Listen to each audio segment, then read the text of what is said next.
आइए सुनते हैं मुंशी प्रेमचंद की कहानियों का संग्रह मानसरोवर भाग 3 की और एक कहानी जिसका नाम है एक आंच की कसर। सारे नगर में महाशय यशोदानंद का बखान हो रहा था। नगर ही में नहीं, समस्त प्रांत में उनकी कीर्ति की जाती थी।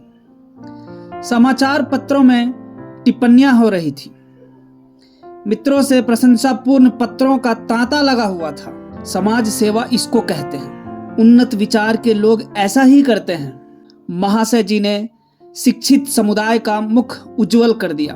अब कौन यह कहने का साहस कर सकता है कि हमारे नेता केवल बात के धनी हैं, काम के धनी नहीं हैं। महाशय जी चाहते तो अपने पुत्र के लिए उन्हें कम से कम 20,000 रुपये दहेज में मिलते, उस पर खुशामद खाते हैं। मगर लाला साहब ने सिद्धांत के सामने धन की रत्ती बराबर परवाह न की और अपने पुत्र का विवाह बिना 1 पाई दहेज के लिए स्वीकार किया। वाह वाह, हिम्मत हो तो ऐसी हो, सिद्धांत प्रेम हो तो ऐसा हो, आदर्श पालन हो तो ऐसा हो। वाह रे सच्चे वीर, अपनी माता के सच्चे सपूत, तूने वह कर दिखाया जो कभी किसी ने ना किया था। हम बड़े गर्व से तेरे सामने मस्तक नवाते हैं। महाशय यशोदानंद के 2 पुत्र थे। बड़ा लड़का पढ़ लिख कर फाजिल हो चुका था, उसी का विवाह तय हो रहा था और हम देख चुके हैं बिना कुछ दहेज लिए। आज का तिलक था। शाहजहांपुर स्वामी दयाल तिलक लेकर आने वाले थे। शहर के गणमान्य सज्जनों को निमंत्रण दे दिए गए थे। वे लोग जमा हो गए थे। महफिल सजी हुई थी। एक प्रवीण सितारिया अपना कौशल दिखाकर लोगों को मुग्ध कर रहा था। दावत के सामान भी तैयार था। मित्रगण यशोदानंद को बधाइयां दे रहे थे। एक महाशय बोले, तुमने तो कमाल कर दिया। दूसरे, कमाल? यह कहिए कि झंडे गाड़ दिए। अब तक जिसे देखा मंच पर व्याख्यान झाड़ते ही देखा।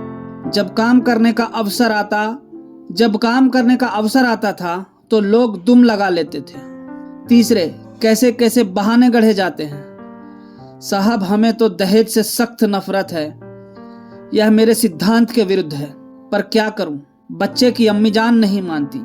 कोई अपने बाप पर फेंकता है, कोई और किसी खर्राट पर।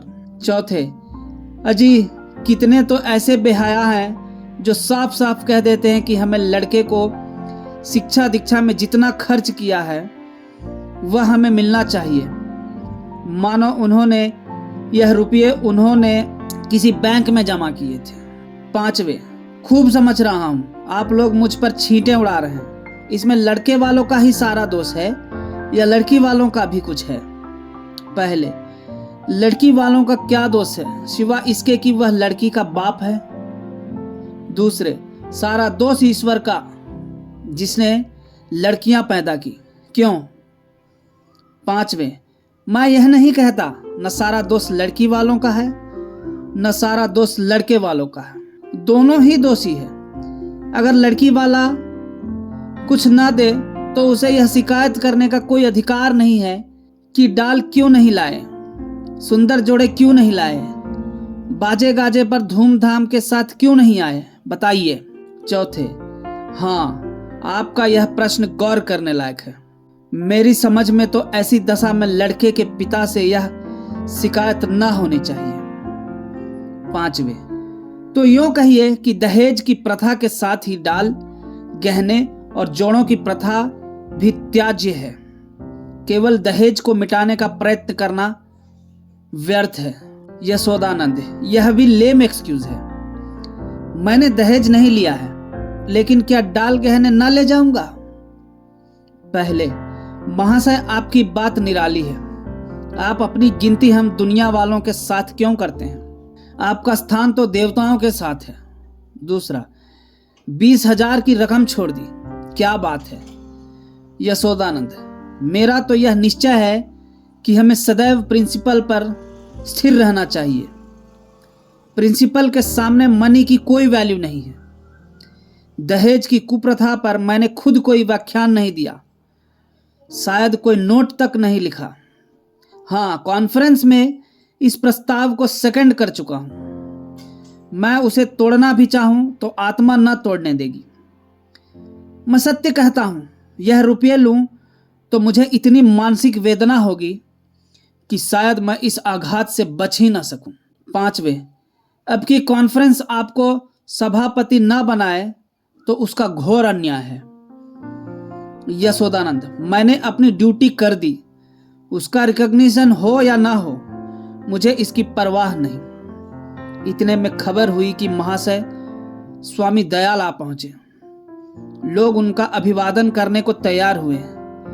उन्हें मसनद पर ला बिठाया और तिलक का संस्कार आरंभ हो गया।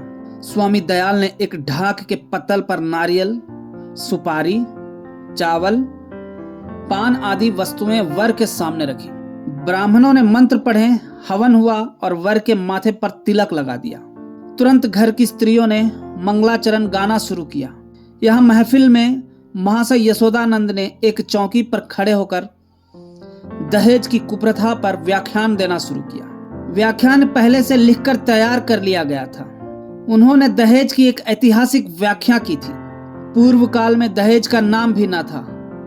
महाशयों, कोई जनता ही ना था कि दहेज या ठहरौनी किसी चिड़िया का नाम है।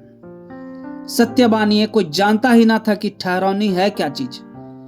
पशु या पक्षी, आसमान में या जमीन में, खाने में या पीने में। बादशाही जमाने में इस प्रथा की बुनियाद पड़ी। हमारे युवक सेनाओं में सम्मिलित होने लगा। यह वीर लोग थे, सेनाओं में जाना गर्व समझते थे। माताएं अपने दुलारों को अपने हाथ से शस्त्रों से सजाकर रणक्षेत्र भेजती थी। इस भांति युवकों की संख्या कम होने लगी और लड़कों का मोल तोल शुरू हुआ।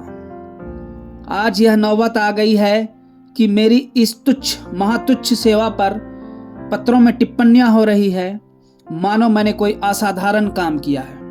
मैं कहता हूं, अगर आप संसार में जीवित रहना चाहते हो तो इस प्रथा का तुरंत अंत कीजिए।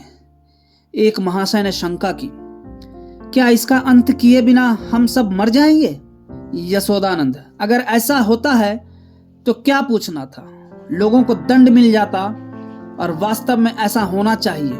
यह ईश्वर का अत्याचार है कि ऐसे लोभी, धन पर गिरने वाले बुर्दा फरोश, अपनी संतान का विक्रय करने वाले नराधम जीवित हैं और समाज उनका तिरस्कार नहीं करता, मगर वह सब बुर्द फरेश है इत्यादि। व्याख्यान बहुतंत लंबा और हास्य भरा हुआ था। लोगों ने खूब वाह की। अपना वक्तव्य समाप्त करने के बाद उन्होंने अपने छोटे लड़के परमानंद को, जिनकी अवस्था 7 वर्ष की थी, मंच पर खड़ा किया। उसे उन्होंने एक छोटा सा व्याख्यान लिखकर दे रखा था। दिखाना चाहते थे कि इस कुल के छोटे बालक भी कितने कुशाग्र बुद्धि है। सभा समाजों में बालकों से व्याख्यान दिलाने की प्रथा है ही। किसी को कुतूहल ना हुआ। बालक बड़ा सुंदर, होनहार, हंसमुख था। मुस्कुराता हुआ मंच पर आया और एक जेब से कागज निकालकर बड़े गर्व के साथ उच्च स्वर में पढ़ने लगा। प्रिय बंधुवर, नमस्कार। आपके पत्र से विदित होता है कि आपको मुझ पर विश्वास नहीं है। मैं ईश्वर को साक्षी करके धन आपकी सेवा में इतनी गुप्त रीति से पहुंचेगा कि किसी को लेस मात्र भी संदेह न होगा। हाँ, केवल एक जिज्ञासा करने की धृष्टता करता हूं। इस व्यापार को गुप्त रखने से आपको जो सम्मान और प्रतिष्ठा लाभ होगा और मेरे निकटवर्ती में मेरी जो निंदा की जाएगी, उसके उपलक्ष्य में मेरे साथ क्या रियायत होगी। मेरा विनती अनुरोध है कि 25 में से 5 निकालकर मेरे साथ न्याय किया जाए। महाशय यशोदानंद घर में मेहमानों के लिए भोजन परसने का आदेश करने गए थे। निकले तो यह वाक्य उनके कानों में पड़ा, 25 में से 5 मेरे साथ न्याय किया कीजिए। चेहरा फक हो गया। झपट कर लड़के के पास गए, कागज उसके हाथ से छीन लिया और बोले, नालायक, यह क्या पढ़ रहा है? यह तो किसी मुवक्किल का खत है जो उसने अपने मुकदमे के बारे में लिखा था। यह तू कहां से उठा लाया? शैतान, जा वह कागज ला जो तुझे लिख कर दिया गया था। एक महाशय, पढ़ने दीजिए। इस तहरीर में जो लुप्त है वह किसी दूसरे तहरीर में ना होगा। दूसरे, जादू वह जो सिर चढ़ के बोले। तीसरे, अब जलसा बर्खास्त कीजिए, मैं तो चला। चौथे, यहां भी चलते हुए। यशोदानंद, बैठिए बैठिए, पत्तल लगाए जा रहे हैं। पहले, बेटा परमानंद, जरा यहां तो आना, तुमने यह कागज कहां पाया? परमानंद, बाबूजी ही तो लिखकर अपने मेज के अंदर रख दिया था। मुझसे कहा था कि इसे पढ़ना, अब नाहक मुझसे खफा रहे हैं। यशोदानंद, वह यह कागज था? सुअर, मैंने तो मेज के ऊपर ही रख दिया था। तूने ड्रॉयर में से क्यों यह कागज निकाला? परमानंद, मुझे मेज पर नहीं मिला। यशोदानंद, तो मुझसे क्यों नहीं कहा? ड्रॉयर क्यों खोला? देखो, आज ऐसी खबर लेता हूं कि तुम भी याद करोगे। पहले, यह आकाशवाणी है। दूसरे, इसको लीडर ही कहते हैं कि अपना उल्लू सीधा करो और नेक नाम भी बनो। तीसरे, शर्म आनी चाहिए, यह त्याग से मिलता है, धोखेधड़ी से नहीं। चौथे, मिल तो गया था पर एक आंच की कसर रह गई। पांचवें, ईश्वर पाखंडियों को यूं ही दंड देता है। यह कहते हुए लोग उठ खड़े हुए। यशोदानंद समझ गए कि भांडा फूट गया, अब रंग ना जमेगा। बार बार परमानंद को कुपित नेत्रों से देखते थे और डंडा तौल कर रह जाते थे। इस शैतान ने आज जीती जिताई बाजी खो दी। मुंह में कालिख लग गई, सिर नीचा हो गया, गोली मार देने का काम किया है। उधर रास्ते में मित्र वर्ग यूं टिप्पणियां करते जा रहे थे।